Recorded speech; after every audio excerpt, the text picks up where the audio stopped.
예수님을 만나면 인생이 바뀝니다. 예수님 앞에 나오면 죄사함을 받습니다. 예수님을 믿으면 천국에 갑니다. 할렐루야. 아멘. 아멘. 오늘 이 예수 부흥에 여러분 잘 오셨습니다. 여러분이 시간이 남아서 온 것 같지만 그렇지 않습니다. 예수님께서 여러분의 손을 꼭 붙드시고 이 자리로 인도해 주셨습니다. 오늘 이 시간 하나님의 말씀 앞에서 여러분이 큰 은혜를 받고 그 말씀이 여러분의 삶을 변화시키고 여러분의 신앙생활을 변화시키는 놀라운 시간 되시길 축복합니다.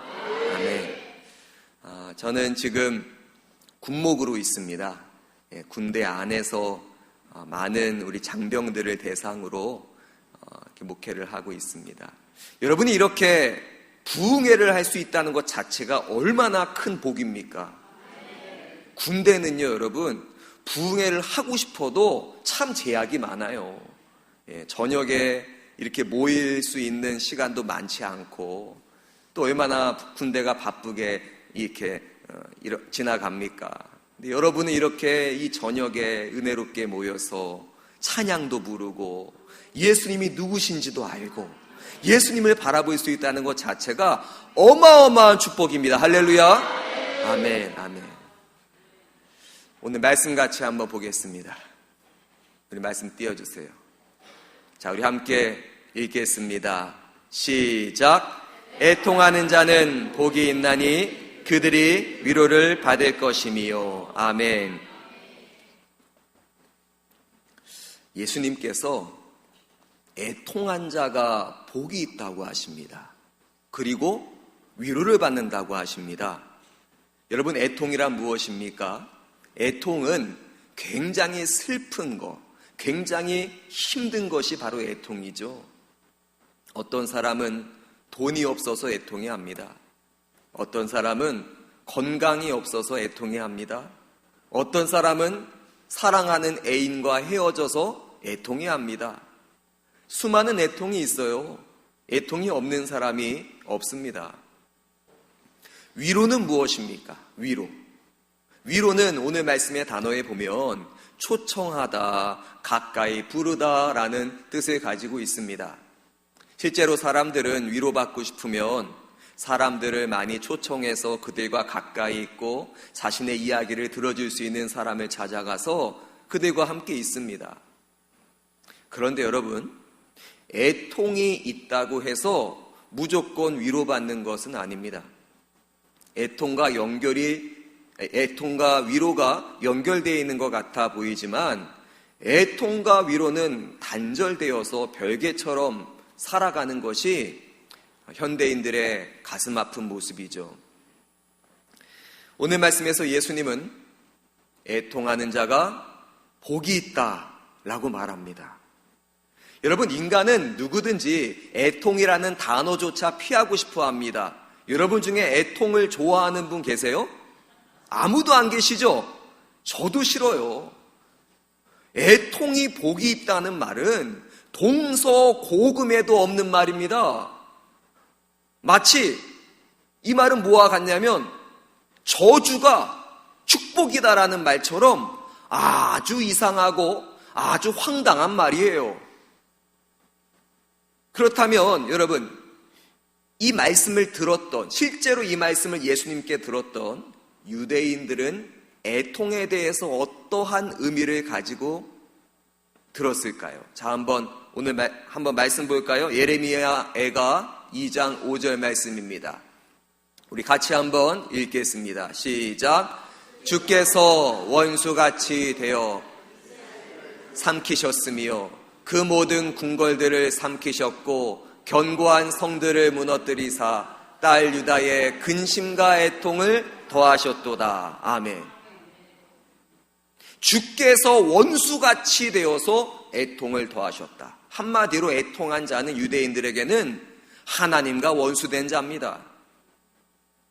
또 하나 볼까요? 자, 에스겔 7장 27절 읽읍시다. 시작. 왕은 애통하고 고관은 놀람을 옷 입듯 하며 주민의 손은 떨리리라. 내가 그 행위대로 그들에게 갚고 그 죄악대로 그들을 심판하리니 내가 여호와인 줄을 그들이 알리라. 아멘. 왕은 애통하고, 왜 애통합니까? 죄악 때문에 애통한다는 말씀이에요.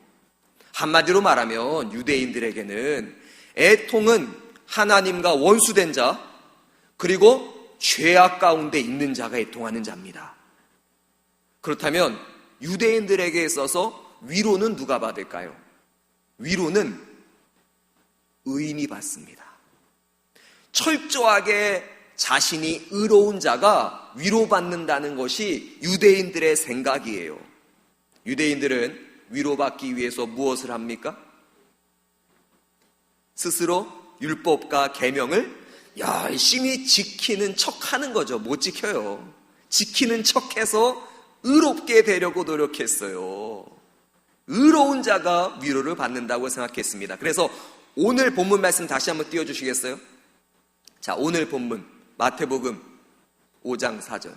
자, 이 말씀을 유대인들은 어떻게 해석하냐면 애통하는 자는 하나님의 원수고 죄악을 많이 진 자다. 이런 자는 절대로 위로받지 못한다. 위로는 의인이 받는다.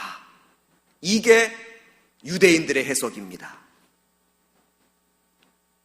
유대인들은 위로받기 위해서 철저하게 의인이 되고 싶었어요.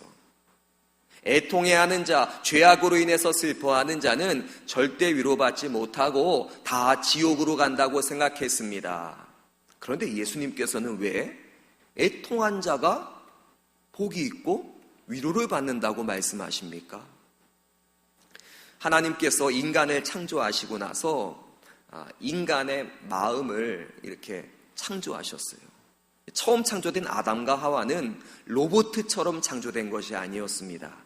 아담과 하와도 마음에 상처받을 수 있었고 아담과 하와도 마음에 애통할 수 있었어요. 그런데 하나님께서 이 아담과 하와에게 찾아올 수 있는 모든 아픔과 애통함을 하나님께서 완벽하게 차단시켜 주시고 돌봐주시고 위로해 주시고 어루만져 주셨기 때문에 처음 창조된 인간은 애통이 없었습니다. 인간 스스로가 어떤 기계처럼 마음이 있었기 때문이 아닙니다. 하나님께서 인간에게 찾아올 모든 애통과 비통함을 완벽하게 어루만져 주시고 관리해 주시고 감싸 안아 주시고 차단시켜 주시고 위로해 주셨기 때문에 인간은 애통이 없었어요. 그런데 어느 날 인간이 자신의 삶을 자기 스스로가 관리하고 싶었습니다. 자기 스스로가 하나님 없이 살고 싶었습니다. 이것이 인간의 타락입니다. 그 다음부터 인간은 애통을 도저히 막을 수가 없어요. 에덴 동산에서 쫓겨난 이후에 인간은 비통하게 살아가야 되는 존재가 됐습니다. 인생에 찾아온 애통은 또 다른 애통을 불러일으킵니다. 그래서 인간의 인생은 이 꼴 애통이 되었어요. 살면 살수록 애통이 끊이질 않습니다. 이것이 타락한 인간의 모습이에요. 오늘 말씀에서 예수님은 애통하는 자가 복이 있다. 그런 자가 위로받는다 라고 말씀합니다. 예수님은 단지 돈이 없어서 애통한 자를 위해서 이 땅에 오신 분이 아닙니다. 예수님은 단지 사업이 망해서 애통한 자를 위해서 이 땅에 오신 분도 아닙니다. 예수님은 자신의 더럽고 추악한 죄악을 보며 애통하고 비통하고 슬퍼하는 자들을 위로해 주시기 위해서 이 땅에 오셨습니다. 할렐루야. 아멘.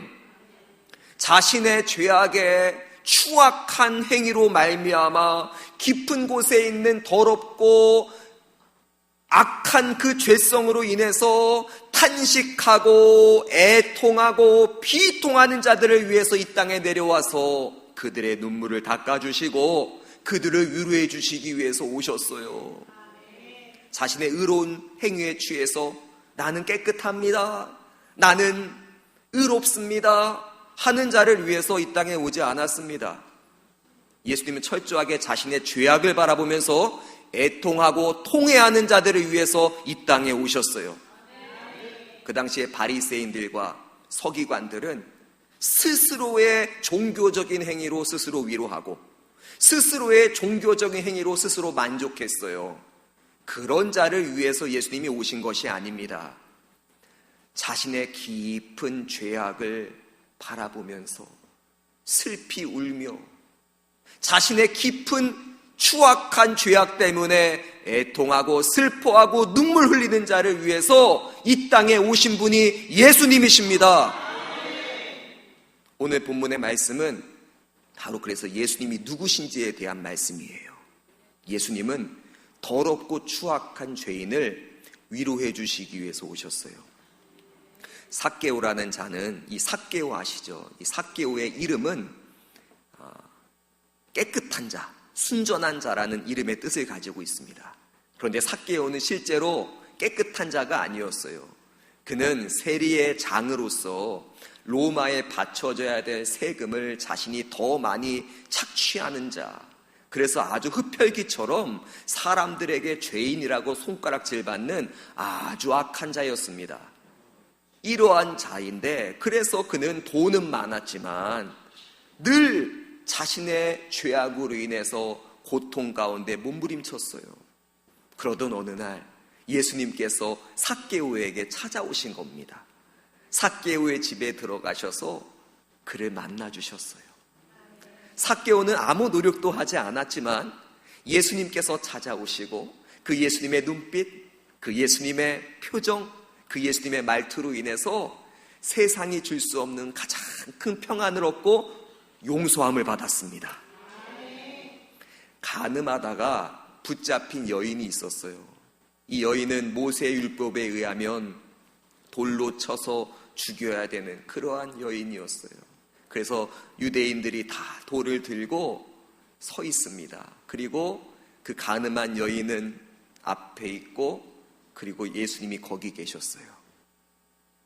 그때 예수님이 뭐라고 말씀하십니까? 죄 없는 자가 돌로 치라. 그러자 나이 많은 자로부터 젊은 자까지 다 돌을 내려놓고 떠났고 예수님과 간음한 여인만 남았어요.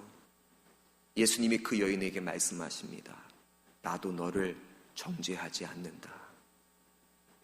예수님이 위로해 줄 수 있는 분이 되는 것은 어떠한 더러운 죄악이 있어도 예수님이 용서해 주시기 때문입니다. 예수님이 십자가에 달리셨을 때 양옆에 누가 달렸어요? 강도가 달렸어요. 그러니까 십자가가 세 개 세워진 거예요. 가운데는 예수님이 달린 십자가, 양옆에는 강도가 달린 십자가. 맨 처음에는 두 강도가 예수님을 신나게 욕합니다. 쌍으로 욕해요. 그러다가 시간이 지나서 한 강도가 욕하는 것을 멈추고 예수님께 이렇게 말해요. 예수여, 당신의 나라에 임할 때 나를 기억하소서. 그러자 예수님이 말씀하십니다. 오늘 너가 나와 함께 낙원에 있으리라. 여러분, 강도가 한 것이 뭐가 있어요? 강도가 예배 드렸어요? 헌금 냈어요? 새벽기도 나왔어요? 아무것도 한 게 없어요. 심지어 회개하는 기도도 안 했어요. 그런데 막판에 십자가에서 죽기 전에 십자가에 달리신 예수님 만나고 천국 갔어요. 아무런 의로움이 없는 강도 같은 자라 할지라도 예수님께서는 그런 자를 구원하시는 위로를 주십니다. 예수님이 애통한 자를 위로할 수 있는 이유는 예수님이 애통한 자의 모든 죄악을 다 짊어지고 대신 죽으셨기 때문이에요. 이 애통과 위로 사이에는 예수님의 죽으심이 있습니다. 이 세상에서 위로를 줄 수 있는 분은 오직 예수님 뿐이십니다. 예수님의 위로는 사람의 위로와 달라요. 사람의 위로는 뭐예요? 슬퍼하는 자가 있으면 찾아가서 눈물 흘리면 손수건 내주고, 그리고 토닥여주면서 희망적인 말을 하잖아요. 다 잘 될 거야. 그래, 괜찮아. 또 할 수 있어. 이렇게 말로 위로해주고 그냥 감싸 안아주는 것이 인간의 위로예요. 예수님의 위로는 단지 말로만 하는 위로가 아닙니다. 예수님의 신성은 누구와 같아요? 하나님과 같아요. 신적인 위로는 인간의 위로와는 완전 다릅니다. 예수님이 주시는 위로는 죄인의 죄를 용서해 주시는 위로입니다. 예수님이 주시는 위로는 죄인의 죄를 사해 주시는 위로입니다. 예수님이 주시는 위로는 죄인을 의인으로 변화시켜 주시는 위로입니다. 예수님의 위로는 어떤 죄인이라도 다 위로할 수 있어요. 예수님이 위로하면 애통함은 기쁨으로 바뀝니다. 예수님이 위로하면 통곡은 찬양으로 바뀝니다. 예수님이 위로하면 눈물은 환희로 바뀝니다. 예수님이 위로하면 어떠한 죄인도 의인으로 바뀝니다. 이것이 예수님의 신적인 위로예요. 예수님이 그래서 이 땅에 오셔서 누구를 찾아갔겠어요? 그쵸, 애통하는 죄인을 찾아가셨어요. 애통하는 죄인에게 찾아가서 그들의 눈물을 닦아주시며 죄 용서해 주시고, 죄가 많으면 죄를 없애주시고, 죄가 추악하면 죄를 깨끗하게 용서해 주셨어요. 그런데 이것을 보는 바리새인과 서기관들은 이렇게 죄인을 용서하고 다니시는, 위로하고 다니시는 예수님을 굉장히 싫어했습니다. 자신들처럼 성경을 열심히 읽어서 위로받고, 자신들처럼 기도를 열심히 해서 스스로 위로받는 일에 동참하지 않고, 저렇게 율법도 안 지키고 죄 많이 지은 세리와 창녀들을 찾아다니면서 그들을 위로하시는 예수님의 모습은 그들이 봤을 때는 너무나 이상해 보였고 잘못된 것으로 여기고 예수님을 비난하고 욕합니다. 그리고 스스로 말씀을 읽으면 위로받는다고 떠들고 다니고, 스스로 기도 열심히 하고 금식 많이 하면 위로받는다고 떠들고 다닙니다. 그들은 죄인들을 위로하는 예수님을 죽이고 싶었어요. 죄인을 찾아서 위로하고 계시는 예수님을 똑같이 죄인으로 취급하며 십자가에서 죽입니다. 더 이상 죄인들을 위로하지 못하도록 처참하게 십자가에서 죽입니다. 그래서 예수님을 십자가에 매달아서 애통한 죄인으로 죽여요. 예수님이 십자가에 달리신 죄목이 뭔지 아세요? 죄인을 위로했다는 죄목으로 십자가에 달려 죽으십니다. 애통한 죄인들을 위해서 예수님은 비통한 십자가에 달려 죽으십니다. 예수님이 어느 날 애통한 자를 찾아가세요. 그가 바로 죽은 나사로입니다. 나사로가 죽은 것을 아시고 그의 누이였던 마르다와 마리아가 있는 곳으로 가시고 그들이 우는 것을 보시고 함께 우십니다. 이 말씀 같이 볼까요? 요한복음 11장 33절. 우리 33절과 35절을 같이 읽겠습니다. 시작. 예수께서 그가 우는 것과 또 함께 온 유대인들이 우는 것을 보시고 심령에 비통히 여기시고 불쌍히 여기사 예수께서 눈물을 흘리시더라. 아멘. 나사로가 죽어서 우는 것을 예수님은 보셨어요. 그리고 예수님이 함께 우십니다. 왜 예수님이 우십니까? 예수님은 나사로를 살릴 수 없는 무능력한 자라서 우시는 것이 아니에요. 그들의 애통함을 보셨고, 그들의 애통함을 공감하셨고, 그들의 애통함을 위로해 주고 싶어서 예수님은 함께 우십니다. 예수님은 이 땅에 와서 죄인들의 눈물을 닦아주기 원하셨어요. 예수님의 관심사는 인간들의 애통함입니다. 예수님의 관심사는 죄인들을 위로하는 일입니다. 예수님의 관심사는 죄로 인해서 애통하는 자들을 구원하는 일입니다. 예수님은 죄로 인해 애통하는 자들을 구원하기 위해서 대신 애통한 자가 되신 거예요. 그래서 십자가에서 애통한 자의 죄를 다 짊어지고 죽으십니다. 이 나사로를 살리기 위해서 이 나사로가 겪어야 될 죄악으로 인한 모든 애통한 죄를 예수님이 다 짊어지시고 십자가에서 대신 애통한 죽음을 맞이해 주심으로 위로해 주십니다. 이분이 예수님이에요. 여러분, 오늘 말씀, 애통한 자가 복이 있다, 그들이 위로를 받는다라는 이 말씀은 그냥 팔복 중에 하나가 아니에요. 이것은 예수님의 8가지 사역입니다. 예수님이 이 땅에 와서 죄인들의 모든 죄를 짊어지고 대신 애통하게 됨으로써 죄인들을 위로해 주시겠다는 예수님의 사역이에요. 이분이 예수님이시고 이분이 위로의 주님이십니다. 우리 말씀 하나 볼까요? 이사야 53장 5절 같이 읽읍시다. 시작. 그가 찔림은 우리의 허물 때문이요 그가 상함은 우리의 죄악 때문이라.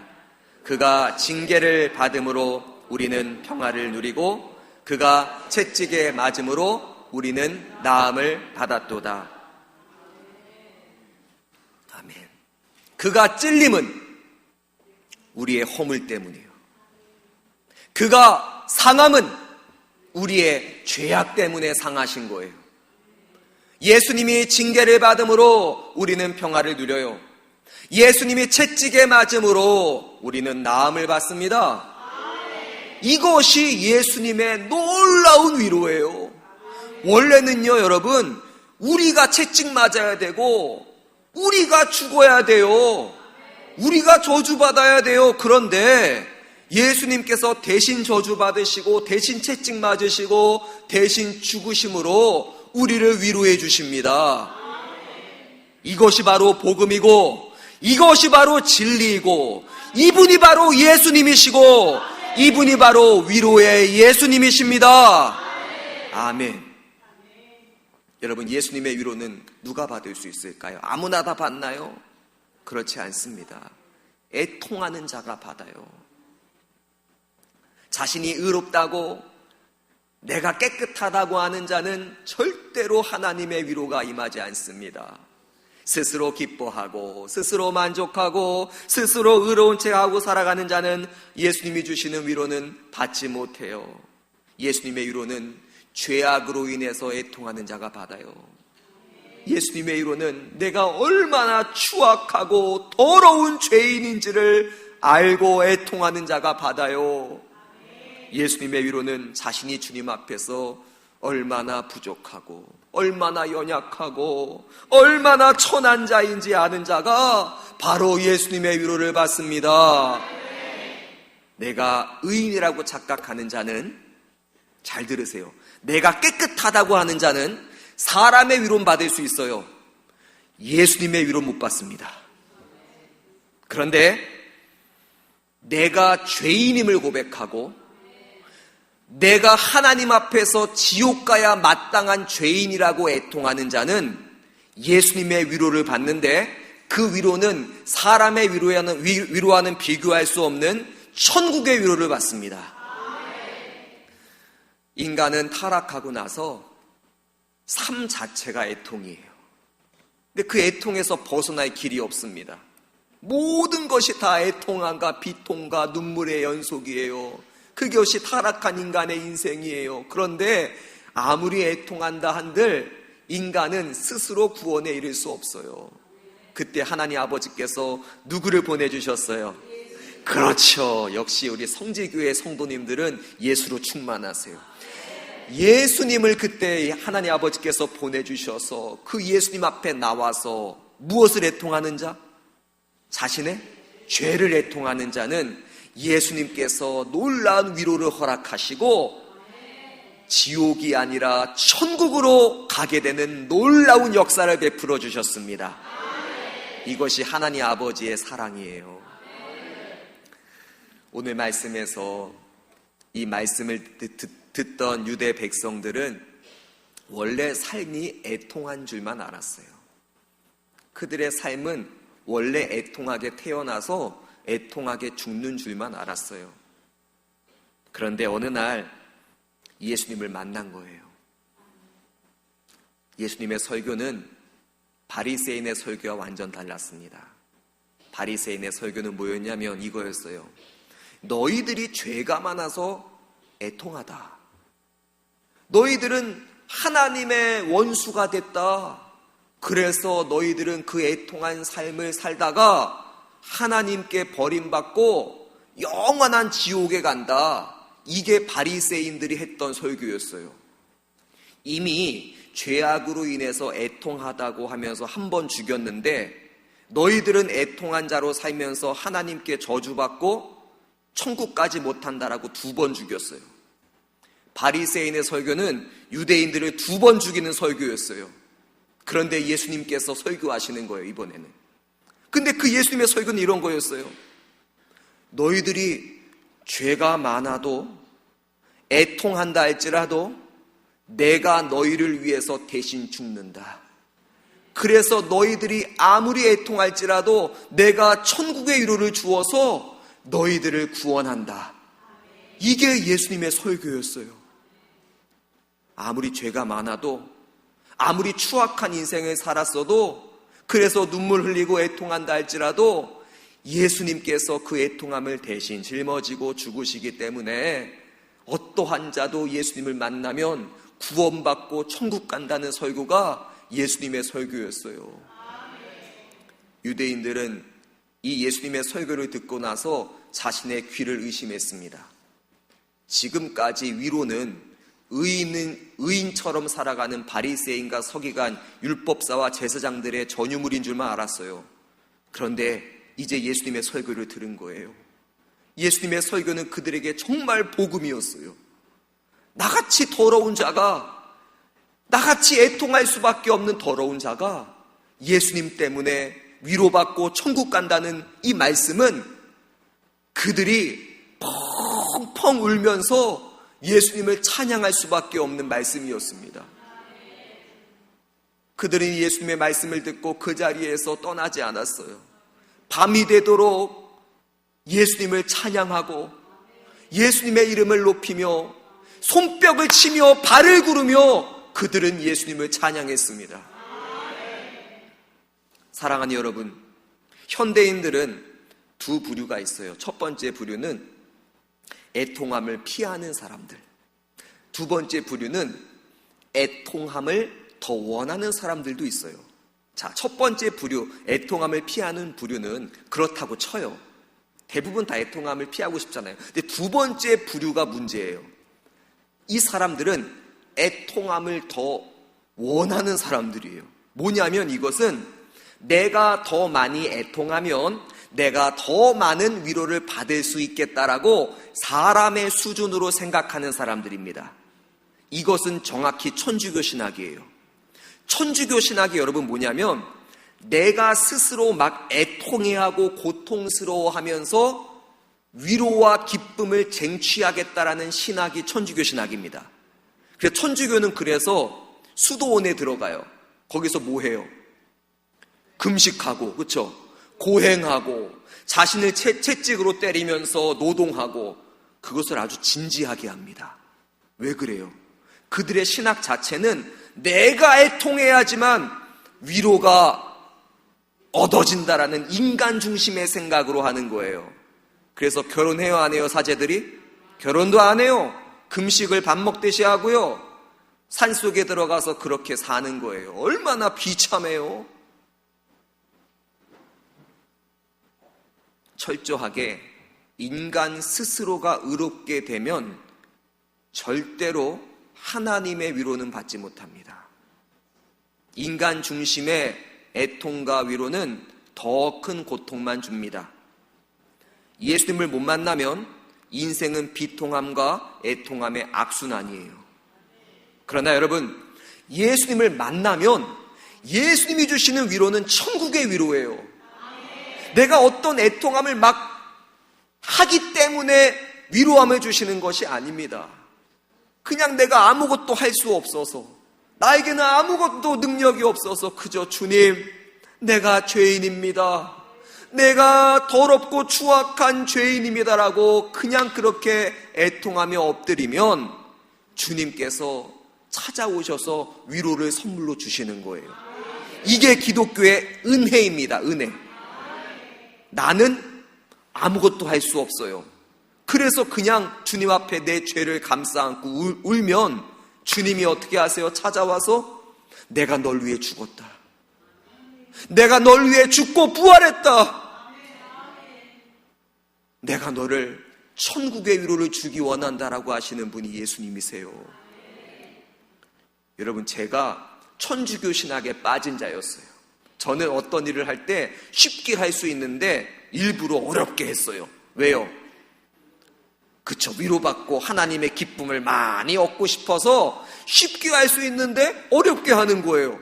제가 그렇게 살았습니다. 근데 예수님을 만났어요. 예수님의 복음을 깨달았어요. 성지교회 성도 여러분, 여러분은 예수님의 복음을 알고 예수님을 만난 것 자체가 세상에서 가장 큰 축복받은 자입니다. 할렐루야. 아멘. 여러분, 예수님이 없는 인생은요, 그 자체가 고통이에요. 근데 예수님을 만난 인생은요, 행복 그 자체입니다.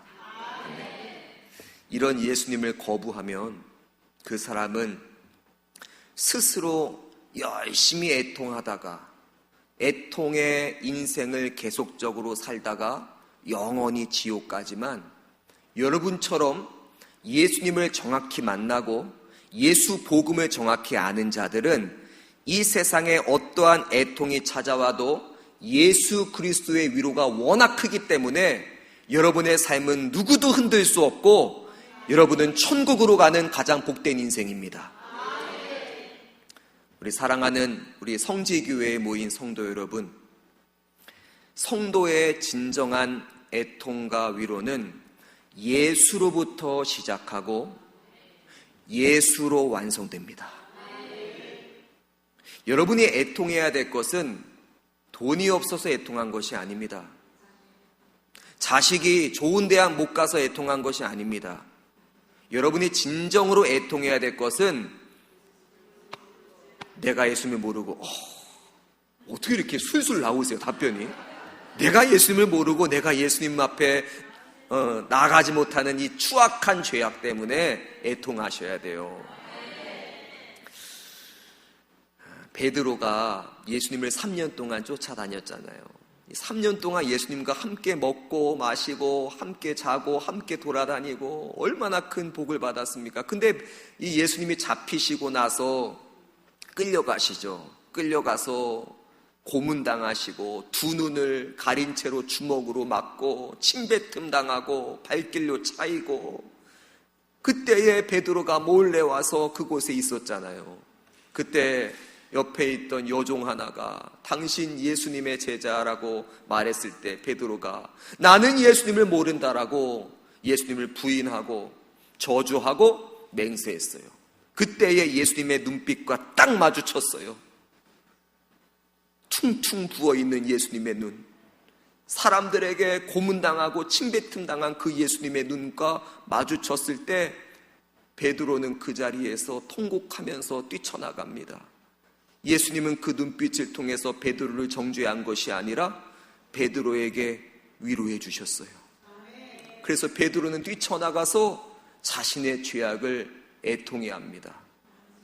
예수님이 여러분에게 원하는 애통은 죄악에 대한 애통입니다. 그리고 예수님은 이 베드로를 찾아오시게 되죠. 부활하시고 나서 이제 베드로가 난 이제 제자 못한다, 난 이제 인생 끝났다라고 생각하고 어부로 들어가서 어부로 열심히 물고기를 잡고 있을 때 부활하신 예수님이 나타나셨어요. 그리고 베드로를 부르시고 숯불을 똑같이 펴놓으시고 맛있게 물고기를 구워주시면서 너가 나를 사랑하느냐고 3번 물으십니다.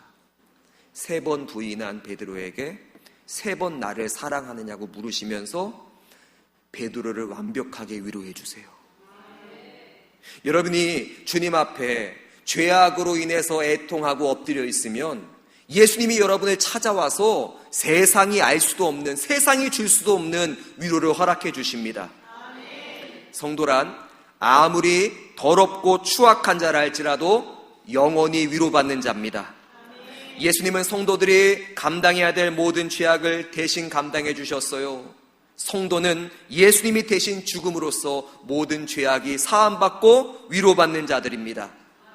성도란 남은 인생 동안 예수님의 위로를 받고 그리고 천국 갈 때까지 예수님의 크신 위로함 가운데 살면서 이 땅의 어떤 어려움도, 이 땅의 어떤 환난도 예수님의 위로하심으로 넉넉히 이기고, 할렐루야, 천국에 가서 아픔 없고 고통 없고 눈물 없고 환희와 기쁨과 즐거움이 충만한 그 천국으로 영원히 들어가는 자가 바로 성도인 여러분입니다.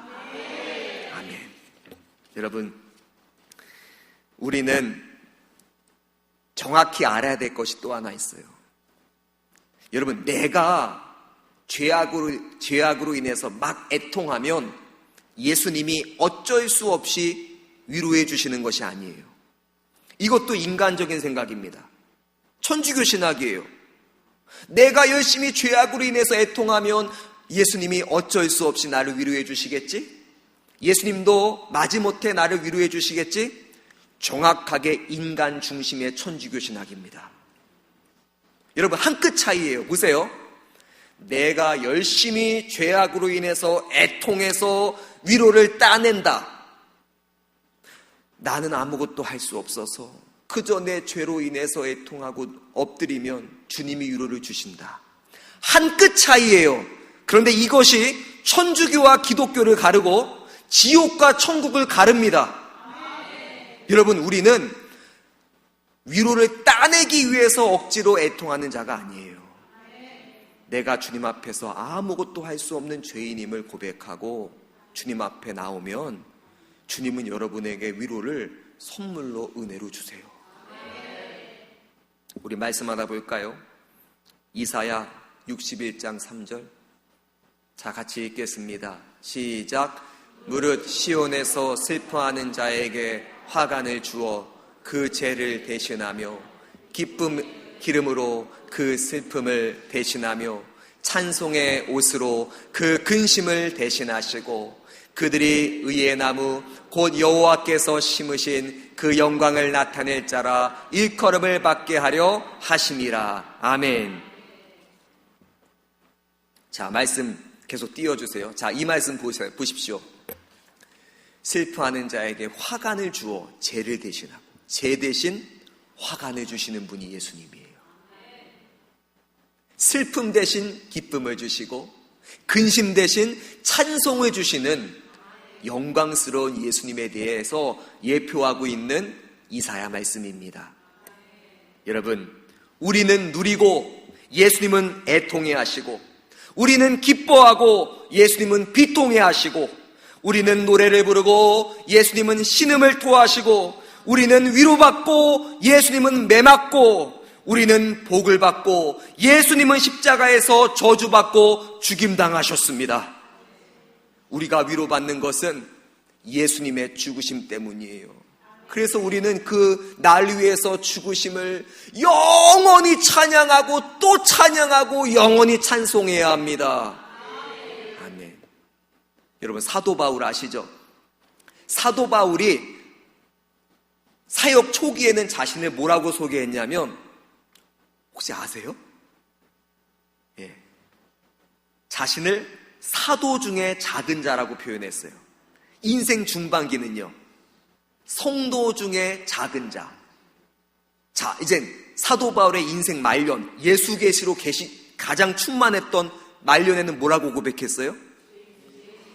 와, 우리 성지교회 성도님들은 예수로 충만한 분들입니다. 어떻게 이것까지 아세요? 예, 죄인 중에 괴수라고 표현했어요. 여러분, 신앙은요, 영적인 흐름이 있어요. 보세요. 신앙생활을 하면 할수록 자신을 뭐라고 고백해야 되냐면 죄인 중에 괴수라고 고백해야 돼요. 이것이 여러분 안 된다. 그러면 여러분 신앙 다시 한번 돌아보셔야 돼요. 내가 초신자가 아니라 성지교회에서 오랫동안 신앙생활했던 자인데 내 입술의 고백에서 나는 죄인 중에 괴수입니다라가 안 나온다. 점검해 보셔야 돼요. 여러분이 만약에 신앙생활 하면 할수록 주님 나는 세리와 창녀같이 죄인 중에 괴수입니다라고 고백이 나온다. 신앙생활 정확하게 하고 계신 겁니다, 여러분. 바른 길 가고 계신 거예요. 여러분, 이런 분이 있어요. 목사님, 제가 혹시 하나님 앞에 죄인 중에 괴수라고 하면 저 정말로 지옥 가는 거 아니에요? 아이고. 목사님, 저 정말로 주님 앞에서 나 죄가 많다고 하면 저 용서해 주지 않는 거 아니에요? 전혀 걱정하지 마세요. 여러분, 예수님은 누구를 위해 오셨어요? 죄인을 위해 오셨어요. 죄인을 위해 오셨는데 죄인을 위로해 주지 않겠습니까? 베드로가 예수님 처음 만났을 때 뭐라고 고백했어요? 나는 죄인으로서이다. 나를 어떻게 하소서? 떠나소서. 예수님이 베드로 떠났어요? 아니에요. 오히려 제자 삼으시고 너를 사람 낚는 어부가 되리라 하시고 따르라고 하셨어요. 이런 분이 예수님이에요. 우리는 신앙생활 하면 할수록 더욱더 주님 앞에 내 죄를 애통해 하고 주님 앞에 엎드려야 합니다. 그러면 예수 그리스도의 위로가 여러분에게 충만하게 임하게 될 줄 믿습니다. 아멘, 아멘. 우리 함께 기도합시다. 우리 첫 번째로 기도할 것은 여러분, 애통이란 주님 앞에서